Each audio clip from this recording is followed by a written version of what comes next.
आपण पाहत आहात जत मराठी न्यूज।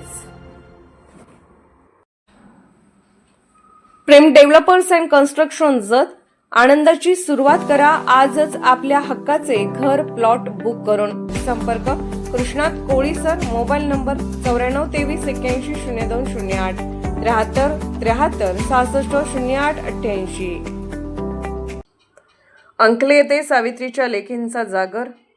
सिद्धनाथ विद्या मंदिरात सावित्रीबाई फुले जयंती उत्साहात साजरी। जत तालुक्यातील महाराणी अहिल्यादेवी होळकर एज्युकेशन सोसायटी सांगली संचलित श्री सिद्धनाथ विद्या मंदिर अंकले येथे आज शनिवार दिनांक 3 जानेवारी 2026 रोजी थोर समाज सुधारिका ज्ञानज्योती क्रांतीज्योती सावित्रीबाई फुले यांची जयंती अत्यंत उत्साहपूर्ण आणि प्रेरणादायी वातावरणात साजरी करण्यात आली।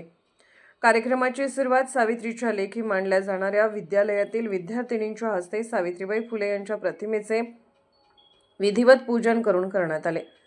यानंतर विद्यार्थिनींनी सावित्रीबाईंच्या कार्यावर आधारित आपली भावपूर्ण मनोगते सादर करून उपस्थितांची मने जिंकले। यामध्ये संस्कृती गडदे, संजना वगैरे, शौर्या माने, सानिका माने या विद्यार्थिनींनी आपले विचार प्रभावीपणे मांडले। कार्यक्रमाचा विशेष आकर्षण ठरली शौर्या माने हिने साकारलेली मी सावित्री बोलते ही एकांकिका। सावित्रीबाई फुले यांच्या वेशभूषेत सादर केलेल्या या सादरीकरणाने उपस्थित प्रेक्षक भारावून गेले आणि सावित्रीबाईंचा संघर्षमय प्रवास जिवंतपणे उलगडला। यावेळी विद्यालयातील सहशिक्षिका नाकील मॅडम यांनी सावित्रीबाई फुले यांनी प्रतिकूल परिस्थितीत शिक्षण कसे घेतले आणि समाजासाठी कसा लढा दिला याविषयी सखोल विचार मांडले। कार्यक्रमाचे अध्यक्षस्थान भूषवताना मुख्याध्यापक श्री म्हस्के सर आणि सावित्रीबाई फुले यांच्या जीवन कार्यावर प्रकाश टाकत विद्यार्थ्यांनी त्यांच्या विचारांचा वारसा पुढे न्यावा असे आवाहन केले। संपूर्ण कार्यक्रमात प्रेरणा, जाणीव आणि सामाजिक बांधिलकीचे वातावरण अनुभवायला मिळाले।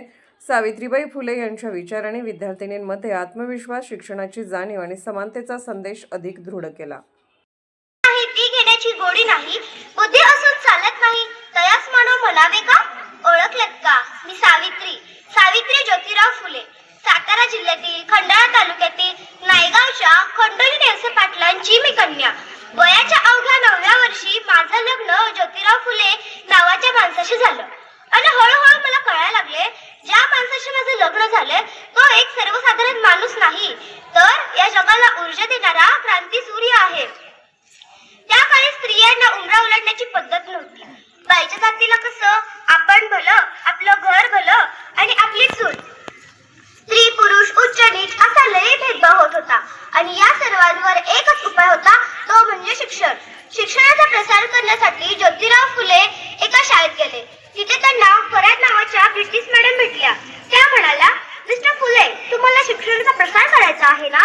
So educated by woman first, because if a woman educated, the whole house will educated. पण तुम्ही माणसं वुमन्सला घराच्या बाहेरच पडू देत नाही।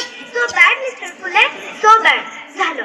आले ते माझ्याकडे पाटी पेन्सिल घेऊन आणि म्हणाले, सावित्री, आजपासून मी तुला शिकवणार। झालं, सुरू झाला माझा अभ्यास। काना, मात्रा, आकार, उकार, वेग, बेदोडी 4, बेत्रिक 6, फक्त शिक्षणाचा अभ्यास। हळूहळू मी लिहायला आणि वाचायला शिकले आणि काव्य सुद्धा रचू लागले। अशातच एक जत मराठी न्यूज चॅनलला लाईक करा, शेअर करा आणि सबस्क्राईब करा।